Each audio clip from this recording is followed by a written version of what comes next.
नमस्ते, सलाम अलैकुम, सत श्री अकाल, केम छो एंड व्हाट्सअप गाइस। मेरा नाम है सीनू और आप देख रहे हो वी द वाइनर्स।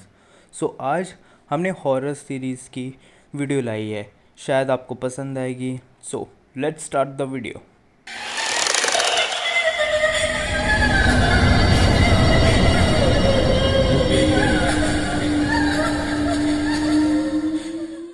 ये कहानी वेनिका सिंह की है, जो आत्मा और भूतों में बिल्कुल बिलीव नहीं करती थी।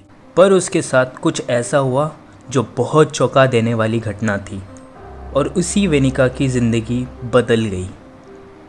वेनिका हाल ही में कोलकाता शिफ्ट हुई थी और अपने अपार्टमेंट में आकर वो अपने कपड़े और सामान को सेट करने लगी। सारा काम ख़त्म होने के बाद वो कुछ देर के लिए सो गई थी और वहाँ मौसम भी काफ़ी ठंडा था। जब वो अगली सुबह उठी तो उसने अपने हाथों पर कुछ निशान देखा। ऐसा लग रहा था जैसे वो शायद जल गई हो और उसे काफ़ी जलन भी होने लगी।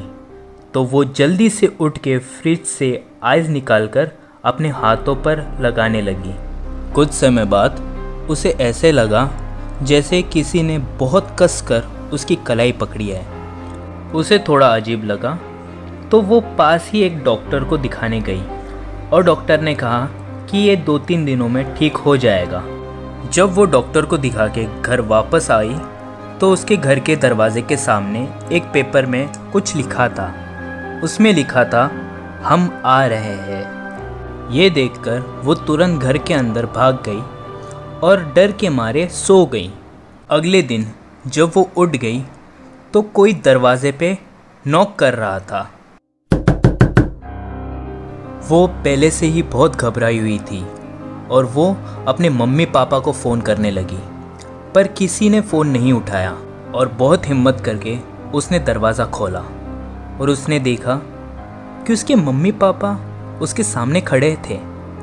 वेनिका ने दोनों को गले लगाया और घर के अंदर ले आई और उतनी ही देर में फिर से किसी ने दरवाजे को खटखटाया।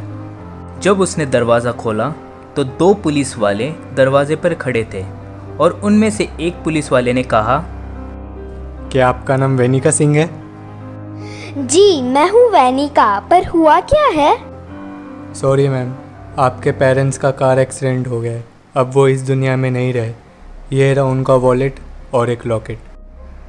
वेनिका ने तुरंत गुस्से से कहा, ये क्या बोल रहे हैं आप? मेरे मम्मी पापा मेरे साथ घर पे हैं और वो भी फिट एंड फाइन। और जैसे वो मुड़ी तो वहाँ कोई नहीं था और जहाँ वो बैठे थे वहाँ एक नोट रखा था जिसमें लिखा था, हम घर आ गए। वेनिका ज़ोर ज़ोर से रोने लगी। उसे यकीन नहीं हो रहा था कि उसकी फैमिली अब इस दुनिया में नहीं रही। आज 3 साल बाद वो एक नॉर्मल लाइफ जी रही है, लेकिन आज भी वो इसी सोच में पड़ जाती है कि उस दिन क्या सच में वेनिका के मम्मी पापा घर आए थे या कुछ और था।